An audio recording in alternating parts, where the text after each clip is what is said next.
हाँ जी, नमस्कार सभी को राम राम खमागणी। 5 मिनट की सूचना है, सुन लेना सभी। दोनों भर्तियों के लिए ये चतुर्थ श्रेणी जो एक तो अपने एग्जाम हो चुका है जिनका रिजल्ट पेंडिंग है, दूसरा हाई कोर्ट वाले हैं। तो ये पिछले 2-3 दिनों से भी सूचना आ रही थी और अभी 3 दिन पहले एक हमारा विद्यार्थी है वो आलोक राज जी से मिला था, तो उन्होंने मेरे को सारी डिटेल्स वगैरह भेजी थी उन्होंने कि भाई क्या मामला है क्या नहीं है। देखो जो सूचना है वो सूचना हमारे एक विद्यार्थी ने हमको जानकारी दी है, उसके अनुसार मैं आपको बता देता हूँ ये वाला। हालांकि अभी तक इसके बारे में कोई आलोक राज जी का अभी ऑफिशियल नहीं है, लेकिन जब वो विद्यार्थी उनसे जाकर मिला तो उनसे बातचीत की, तब उन्होंने क्या कहा था भाई, 0 नंबर वालों को लेकर भी सूचना बताई उन्होंने, और जो पेंडिंग रिजल्ट है चाहे वो स्पोर्ट्स कोटे का हो, कोई और भी हो, जो भी दिव्यांग है और अन्य जो विधवा कैटेगरी के अंतर्गत जो भी रिजल्ट रोका गया है मोटे तौर पर, तो उनका रिजल्ट है वो कब जारी होगा। उसके साथ साथ एक सूचना और आप सबके लिए ये वाली है कि हाईकोर्ट भर्ती एग्जाम अपडेट को लेकर, इसको लेकर अभी मैंने टेलीग्राम पर एक अपडेट भी की है, इसलिए आप टेलीग्राम पर बने रहा करो।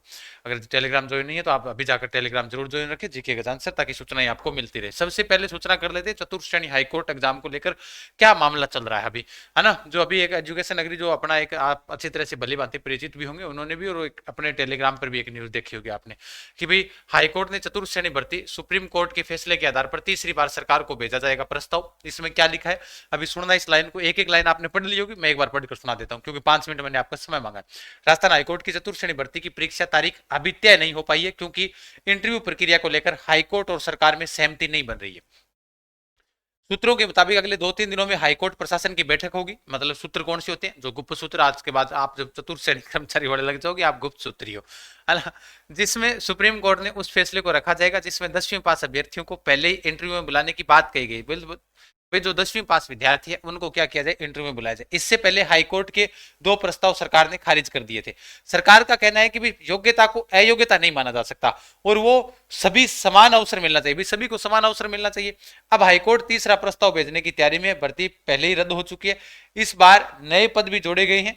अब नए पद जोड़े जाएंगे तो अब ये मानकर चलो कि भैया तीसरी बार भी फॉर्म इसके क्या हो सकते हैं, ओपन हो सकते हैं। देखो अनुमान लगा रहे हैं, ऐसा नहीं कह रहे। अब तीसरी बार ओपन होगा तो भाई 2018 से चल रही है ये भर्ती, अब 2027 के अंदर भी हो जाए तो भी अनुमान रहेगा कि भाई 27 में भी हो जाए, क्योंकि विद्यार्थी इसकी लगातार तैयारी कर रहे हैं। अच्छा, ऐसे में फॉर्म भर चुके हजारों अभ्यर्थियों की परीक्षा का इंतजार करें, उन्हें डर है कि असहमति के कारण यह भर्ती फिर लटक ना जाए। भाई ये भर्ती परीक्षा है वो वापिस से लटक ना जाए, भाई ऐसा ना हो। अब जो भी फैसला लेना है, जैसा भी लेना है, भाई सरकार कह रही है कि भाई ठीक है 10वीं पास विद्यार्थी कोई जरूरी नहीं है, सभी लिए कॉमन। भी देखो एक चीज होती है, चतुर्थ श्रेणी आप लगने जा रहे हो, अभी जैसे चतुर्थ श्रेणी कर्मचारी लगे, क्या इसमें पीएचडी धारी के व्यक्ति ने फॉर्म नहीं भरा, इसका मतलब ये हो गया कि वो चतुर्थ श्रेणी कर्मचारी का फॉर्म नहीं भर सकता, उसके पास पीएचडी की योग्यता है, 10वीं वाले ही भर सकते हैं।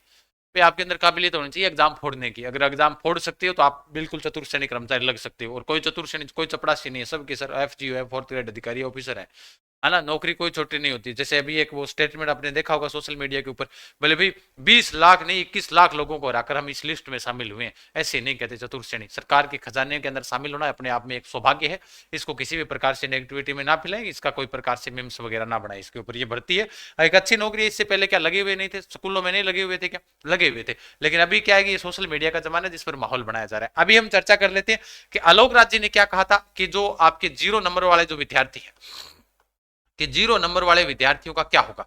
अभी हमारा एक विद्यार्थी, अभी 2 दिन की बात हो गई या 3 दिन की बात होगी, 3 दिन पहले गया था।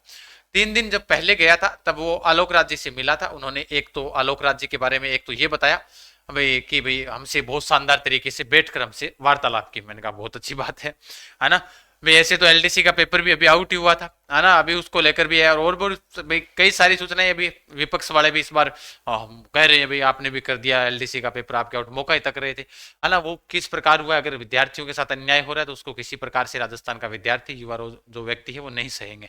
मैं उसके ऊपर 2 शब्द ये भी है भाई, कोई कह रहे थे कि आप LDC वाले पर क्यों नहीं बोल रहे, तो देखो भाई जब बोलना ही है मैं बोलूंगा तो सरकार सुनेगी नहीं। अब ये काम की बात है, आपको पता चल जाएगी, आप कमेंट नहीं करोगे, ना फोन करोगे, ना टेक्निकल टीम को परेशान करोगे, मैं बता देता हूँ। विद्यार्थी ने कहा कि आलोक राज जी बढ़िया तरीके से हमसे मिले। एक बात उन्होंने तो ये बोली कि बोले भाई इस महीने के, यानी ये जो महीना चला 7वां, इस महीने के लास्ट तक हम रिजल्ट निकाल देंगे, इस महीने के लास्ट तक, है ना। यानी कि जुलाई चल रहा है ना, जुलाई के लास्ट तक हम रिजल्ट निकाल देंगे। दूसरी बात उनको ये कही गई थी कि अगर किसी का 0 नंबर आ रहा है तो भी हम उसका सिलेक्शन करवाएंगे। और ये स्टेटमेंट आलोक राज जी पहले भी कह चुके हैं कि योग्यता को जो आपके जो निर्धारित मानक जो आपको अंक लेकर आने थे ये पहले निर्धारित किए जाते हैं, ना कि परीक्षा के बाद में। तो इनके बारे में आलोक राज जी अपनी पर अड़े हुए हैं कि भाई हम 0 नंबर वालों का सिलेक्शन होगा, आप चिंता ना करें। आपका रिजल्ट इस महीने के लास्ट में जो भी पेंडिंग रिजल्ट है चतुर्थ श्रेणी कर्मचारी के वो आ जाएंगे। और आलोक राज जी ने ये उस विद्यार्थियों को यही कहा कि 0 नंबर वालों का अगर वो फॉर्म भर रखा था, भले ही उसके 0 नंबर आ रहे हैं और अगर कट ऑफ 0 रही है तो उनका सिलेक्शन होगा। हालांकि हाईकोर्ट का आदेश ये था कि 0 नंबर पर कैसे सिलेक्शन हो सकता है, 0 नंबर वाले को कैसे आप योग्य मान सकते हो। अब इस बारे में लेकर आलोक राज जी ने अपना स्टेटमेंट पहले भी दे दिया है, तो आप सबको विदित कर देता हूं। अब इसको लेकर आप सूचनाओं को लेकर आपके भी गुरुजी हमारा रिजल्ट कब आएगा, इस महीने के लास्ट तक आपका रिजल्ट आ जाएगा। कहने का मतलब आज आपकी तारीख 8 हो गई क्या? हाँ 8 तारीख होगी, यानी कि आपके पास 22 दिन है। 22 दिनों के अंदर अगले 22 दिनों में आपके पास आपका रिजल्ट होगा। ठीक है, मस्त रहो, तंदुरुस्त रहो। जिनका नहीं हुआ कोई बात नहीं, आगे की तैयारी करो। अब मेरी तरफ से 5 मिनट ज्यादा होगी, नहीं तो टाबर का गुरुजी 5 मिनट को ज्यादा बोल गया। बाकी टेलीग्राम पर आपको बने रहना, जहां पर आपको सूचनाएं मिलती रहेगी। ठीक है, अब बाकी देखो भाई, मैं ऐसा कोई वीडियो बनाऊंगा जिससे मेरी कोई सरकार को सुन तो रही है।